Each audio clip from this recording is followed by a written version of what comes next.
نہ ہی علاقائیت کا اور نہ ہی اقربا کا، اس میں کوئی رشتہ اور ناتا بھی کوئی کام نہیں آتا ہے۔ ہم نے دیکھا، تاریخ اور سیرت کا مطالعہ کیا، ہم نے دیکھا کہ حضرت ابراہیم علیہ السلام جنہیں ہم امام التوحید کے نام سے یاد کرتے ہیں، ابو الانبیاء ہیں، امام التوحید ہیں وہ، لیکن ہم نے ان کو دیکھا کہ اللہ رب العزت نے ان کے سر پہ نبوت کا تاج رکھا، اور اپنے باپ سے جو خونی رشتے کا باپ ہے اس سے انہوں نے گفتگو کی اور ان کو ہدایت کی طرف دعوت دی، دین اسلام کی طرف ان کو بلایا، توحید کی طرف بلایا۔ لیکن ہم قرآن کا مطالعہ کرتے ہیں، ہمیں یہ معلوم ہوتا ہے کہ اللہ تبارک و تعالیٰ نے ان کے والد کو یہ ہدایت کی نعمت عطا فرمائی نہیں فرمائی۔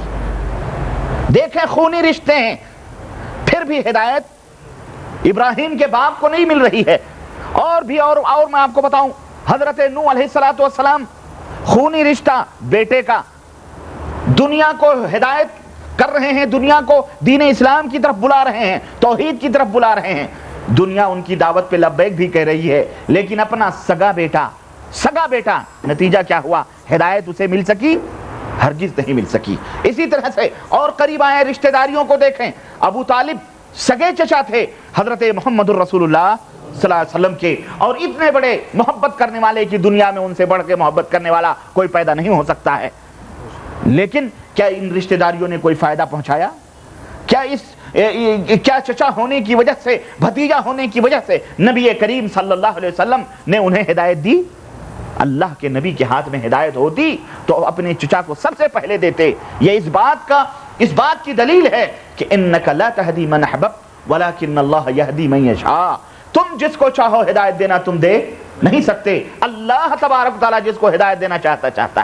سگا چچا کا کفر کی حالت میں مر گیا، نبی سرہانے کھڑے ہو کر بیان کرتے رہے، توحید سمجھاتے رہے، آخری سانسوں تک انہیں بتلاتے رہے کہ اے میرے چچا، ایک کلمہ توحید کہہ لو، قیامت کے دن ہم تمہیں اس کے ذریعے سے اللہ سے حجت قائم کر کے ہم بخشوا لیں گے۔ لیکن اللہ نے زبان پر تالے لگا دیے، انہوں نے کیا کہا؟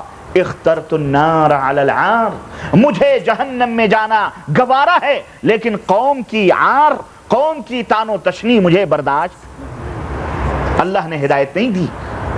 اور حضرت لوط علیہ السلام، خود ان کی بیوی کیا ہوئی؟ کفر کی حالت میں مری۔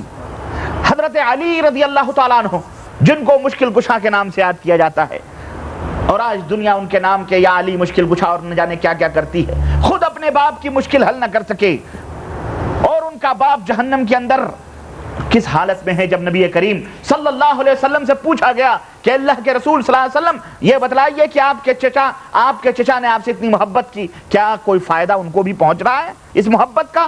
اللہ کے رسول صلی اللہ علیہ وسلم نے فرمایا وہ جہنم کے اندر اس وقت موجود ہیں، اور ان کے پیروں میں اور سب سے آسان عذاب ان کو دیا جا رہا ہے، اور وہ یہ ہے کہ آگ کے جوتے ان کے پیروں میں پہنائے جا رہے ہیں، اور اس کے شعلے ان کے کھوپڑیوں سے باہر نکل رہے ہیں۔ کوئی فائدہ نہیں۔ جو اپنے باپ کا مشکل نہ حل کر سکے، وہ قیامت تک کے آنے والے اب ان کو کیا کہیں؟ ان کا وہ مشکل حل کرنے آئیں گے؟ استغفر اللہ۔ لوگوں کو عقل نہیں، لوگوں کو سمجھ نہیں۔ عرض کرنے کا مطلب یہ ہے کہ میرے عزیز، ہدایت نہ کسی نبی کے ہاتھ میں ہے، نہ کسی ولی کے ہاتھ میں ہے، نہ کسی بندے کے ہاتھ میں ہے، یہ اللہ عز و جل کے ہاتھ میں ہے۔ اللہ تبارک تعالیٰ جس کو عطا فرماتا ہے وہی ہدایت پاتا ہے، اور جسے اللہ نے عطا فرما دیا ہے توحید و سنت کی ہدایت، قرآن کے سمجھنے کی ہدایت، نبی کے سنتوں کے سمجھنے کی ہدایت، وہ یوں سمجھ لے کہ وہ سب سے بڑا خوش نصیب آدمی ہے۔ وہ سب سے بڑا خوش نصیب آدمی ہے۔ کیوں؟ اس لیے کہ یہ بڑی عظیم دولت ہے، بڑی عظیم دولت ہے اللہ جس کو عطا فرمائے۔ نبیوں نے اپنے رشتہ دار، اپنے اعزا اور اپنے اقارب، اپنے بیوی، اپنے بچوں کو وہ ہدایت نہ دے سکے، لیکن کوئی فارس سے آ رہا ہے، سلمان فارسی، وہ ہدایت سے مستفید ہو رہے ہیں۔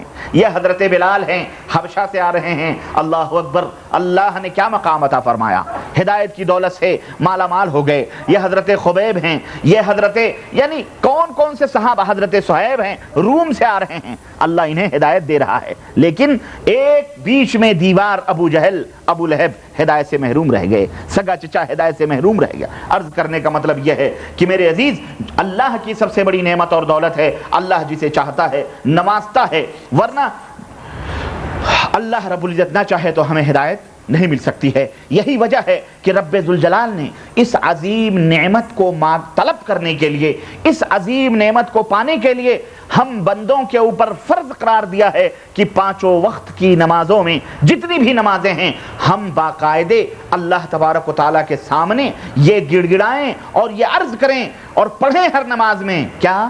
اہدنا الصراط المستقیم، اے اللہ ہمیں صراط مستقیم عطا فرما، ہمیں صراط مستقیم پر چلا، صراط الذین انعمت علیہم، وہ راستہ جن راہوں پر تو نے انعام کیے ہوئے ہیں، غیر المغضوب علیہم ولا الضالین، نہ کہ یہودیوں اور کرسچنوں اور نصرانیوں کے راستوں پر جن کے اوپر تیری پھٹکار ہے اور جو گمراہ ہوئے ہیں، ان راہوں کے اوپر چلنے کی توفیق ہمیں عطا نہ فرما۔ تو صبح اور شام رب ذوالجلال نے ہمیں اس ہدایت کے راستوں کے مانگنے کا حکم عطا فرمایا ہے کہ ہم اللہ تبارک تعالیٰ سے یہ ہدایت کی راہیں طلب کریں۔ اللہ کے رسول صلی اللہ علیہ وسلم فرماتے ہیں، جیسا کہ روایتوں کے اندر ہے کہ ان اللہ یؤتی الدنیا من احبہ ومن لم یحب، اللہ رب العزت یہ دنیا اسے بھی دیتا ہے جس سے محبت کرتا ہے، اور اسے بھی دیتا ہے جس سے محبت نہیں کرتا ہے۔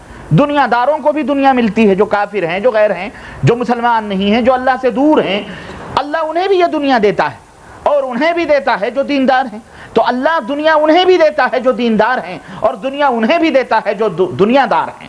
تو جنہیں چاہتا ہے، جن سے محبت کرتا ہے اللہ انہیں بھی دنیا دیتا ہے، اور جن سے محبت نہیں کرتا اللہ انہیں بھی دنیا دیتا ہے۔ لیکن اللہ کے حبیب صلی اللہ علیہ وسلم فرماتے ہیں وَلَا يُؤْتِ الدِّينَ إِلَّا مَنْ أَحَبَّ، اللہ دین اسی کو دیتا ہے جس سے محبت کرتا ہے۔ اللہ اکبر، اللہ دین اسی کو نصیب کرتا ہے۔ تو اے لوگو جو دین سے لگے ہوئے ہو، جو اپنے اسلام کے معنی مطلب کو سمجھتے ہو، جو اپنے قرآن اور حدیث سے جڑے ہوئے ہو، جو اپنے نبی کی اتباع اور پیروی کر رہے ہو، جو اپنے رسول کی فرما برداریوں میں مصروف ہو، یوں سمجھ لو کہ صرف یہی نہیں کہ تم اللہ سے محبت کرتے ہو، بلکہ اللہ بھی تم سے محبت کرتا ہے۔ اسی لیے اس نے تمہیں دین کی سمجھ عطا فرمائی ہے، دین کا فہم عطا فرمایا ہے۔ من یرد اللہ بہ خیرا یفقہہ فی الدین، اللہ کے حبیب فرماتے ہیں اللہ جس کے ساتھ بھلائی کرنا چاہتا ہے اسے دین کی سمجھ عطا فرماتا ہے۔ تو میرے عزیز، میرے دوست، آپ اور ہم جنہیں اللہ تبارک تعالیٰ نے یہ دین کی سمجھ اور دین کا فہم اور یہ ہدایت کی نعمت عطا فرمائی ہے، وہ بہت بڑے خوش نصیب ہیں۔ اور صحیح ہدایت وہی ہے جیسا کہ میں نے بتایا جو قرآن پاک میں ہے اور جو محمد الرسول اللہ صلی اللہ علیہ وسلم کے فرمان میں ہے، هو الذی ارسل رسولہ بالہدی ودین الحق لیظہرہ علی الدین کلہ۔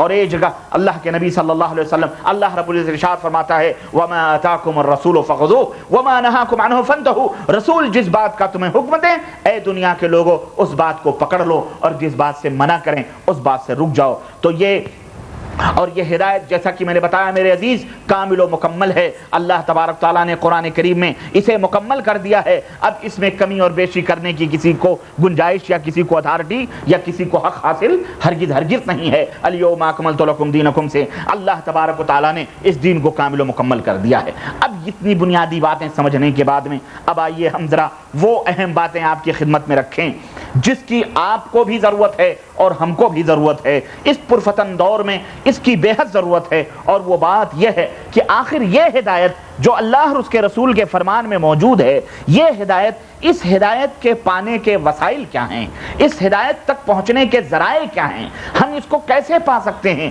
اس کو کیسے حاصل کر سکتے ہیں، اسے پانے کے اسباب اور راستے کیا کیا ہیں۔ یوں تو میرے عزیز اس کے کئی وسائل اور کئی اسباب اور کئی ذرائع ہیں جن کو اپنا کر آپ حق کی راہوں کو اپنا سکتے ہیں، اور جن اسباب کو بروئے کار لا کر آپ حق کو پا سکتے ہیں، اس کی مدد سے آپ حق حاصل کر سکتے ہیں۔ لیکن آئیے چند اہم وسائل اور ضروری اسباب اور ذرائع کا میں آپ کے سامنے ذکر کروں جس کو اپنا کر انشاءاللہ تبارک و تعالی آپ حق کو سمجھ سکتے ہیں، حق تک پہنچ سکتے ہیں، حق اور باطل میں فرق کر سکتے ہیں، تمیز کر سکتے ہیں، اور آپ جان سکتے ہیں کہ یہ دودھ ہے اور یہ پانی ہے، یہ رات ہے یہ دن ہے، یہ گندگی ہے یہ اچھی چیز ہے، یہ بدبو ہے یہ خوشبو ہے۔ اس دور کے اندر اس کی بے حد ضرورت ہے۔ یہ ہتھیار میں آپ کو دے رہا ہوں تاکہ اللہ رب العزت آپ کے اوپر فضل فرمائے اور اللہ تبارک تعالیٰ کی توفیق کے سائے میں آپ حق اور باطل کے اندر تمیز پیدا کر سکیں۔ سب سے بڑی مشکل ہمارے یہاں یہ ہے کہ آج بالکل خلط ملط ہے اور لوگ بالکل چوراہوں پہ کھڑے ہوئے ہیں، ان بیچاروں کو پتہ ہی نہیں ہے کہ حق کس طرف ہے۔ لوگ بڑے بڑے جبے خبے پہن کر، بڑے بڑے جو ہے لمبے لمبے مالے اور تسمیاں لے کر لوگ کھڑے ہوئے ہیں ہر راستوں پر۔ کوئی کہہ رہا ہے کہ جنت کی راہ یہ ہے، ادھر آ جاؤ، کوئی کہہ رہا ہے نہیں نہیں وہ جہنم کی طرف جانے والی راہ ہے، یہ جنت ہدایت کا راستہ ادھر ہے، ادھر آ جاؤ، کوئی کہہ رہا ہے ہدایت کا راستہ ادھر ہے، ادھر چلے جاؤ، کوئی کہہ رہا ہے ہدایت کا راستہ ادھر ہے۔ آج یہ بیچارے عوام، یہ بیچارے بھولے بھالے نبی کریم صلی اللہ علیہ وسلم کی امت کے لوگ، یہ نہایت ہی بھولے بھالے بالکل حیران و شفدر ہیں۔ ان کی سمجھ میں نہیں آتا ہے کہ وہ جائیں تو کدھر جائیں، کس طرف جائیں۔ اس طرف بھی بڑے ہی تقوی اور پرہیزگاری پہ مشتمل لوگ کھڑے ہوئے ہیں، اس طرف بھی بڑے ہی تقوی اور پرہیزگار کی نشانیاں لگائے ہوئے لوگ بیٹھے ہوئے ہیں، چاروں طرف ہیں، وہ جائے تو کدھر جائے۔ اس لیے آئیے سب سے پہلی چیز اللہ سے دعا کریں کہ اللہ تبارک تعالی ہم سب کو ہدایت کی طرف صحیح رہنمائی فرمائے اور ہم سب کو اس کے اوپر عمل کرنے کی توفیق عطا فرمائے، آمین یا رب العالمین۔ تو سب سے پہلا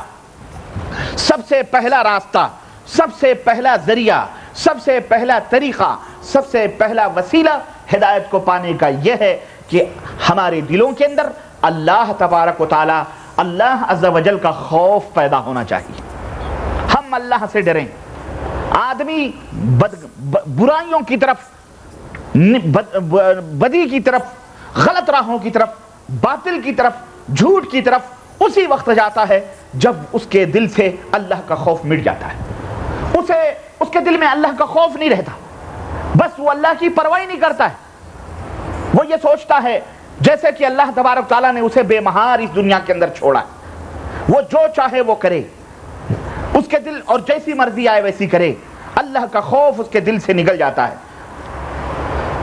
اس وجہ سے وہ باطل، جھوٹ، گمراہیوں میں، ضلالتوں میں جا کے اٹک جاتا ہے۔ اللہ وحدہ لا شریک نے ارشاد فرمایا یا ایھا الذین آمنوا ان تتقوا اللہ، اے وہ لوگو جو ایمان لائے ہو، اگر تم اللہ سے ڈرو گے، یجعل لکم فرقانا، اللہ اکبر، اللہ تمہیں ایک ایسا ہتھیار عطا فرمائے گا جس سے کہ تم حق اور باطل کے درمیان فرق کر سکتے ہو۔ دیکھیں اللہ کا تقوی ہوگا دل میں، اللہ کا ڈر ہوگا دل کے اندر، اور اللہ سے تمہیں محبت ہوگی، خوف بھی ہوگا، امید بھی ہوگی اللہ سے، تو تم کیا کرو گے؟ کوشش کرو گے، جد و جہد کرو گے۔ اللہ فرماتا ہے جس دن تمہارے دل کے اندر اللہ کا خوف پیدا ہو گیا تو اللہ تمہیں ایک ایسا ہتھیار عطا فرمائے گا کہ جس سے تم حق اور باطل کے درمیان فرق پیدا کر سکتے ہو۔ اللہ تمہیں سیدھی راہ عطا فرمائے گا، وَيَغْفِرْ وَيُكَفِّرْ عَنْكُمْ سَيِّئَاتِكُمْ۔ ایک تو یہ ہے کہ راہ ہدایت پہ تمہیں اللہ گامزن فرمائے گا، اور دوسرا یہ ہے کہ گناہگار تو ہی ہیں، اللہ تمہاری خطاؤں کو بھی معاف فرما دے گا، تمہارے گناہوں کو بھی اللہ مٹا دے گا۔ وَيَغْفِرْ لَكُمْ، اور اللہ تمہیں اپنی رضا اور خوشنودیاں عطا فرمائے گا، تمہیں مغفرت جیسی دولت بھی عطا فرمائے گا۔ واللہ ذو الفضل العظیم، اور یاد رکھو اللہ بہت بڑا فضل و کرم والا ہے۔ تو میرے عزیز، میرے دوست، سورہ انفال آیت نمبر 28، اللہ تبارک و تعالیٰ نے اس آیت کریمہ میں جو ہمیں ایک بہت بڑا ذریعہ عطا فرمایا ہے، ایک بہت بڑا ہدایت حاصل کرنے کا ہتھیار عطا فرمایا ہے، وہ یہ ہے کہ تم اللہ سے ڈرو، اللہ کا خوف، اللہ کا تقوی تمہارے دل کے اندر ہے۔ حافظ ابن کثیر رحمۃ اللہ علیہ کی معرکۃ الآراء تصنیف، تفسیر ابن کثیر، جس کے اوپر پوری امت متفق ہے پوری امت کی، یہ اہل السنہ والجماعہ کی معرکۃ الآراء تصنیف ہے جسے حافظ ابن کثیر نے تصنیف دی ہے۔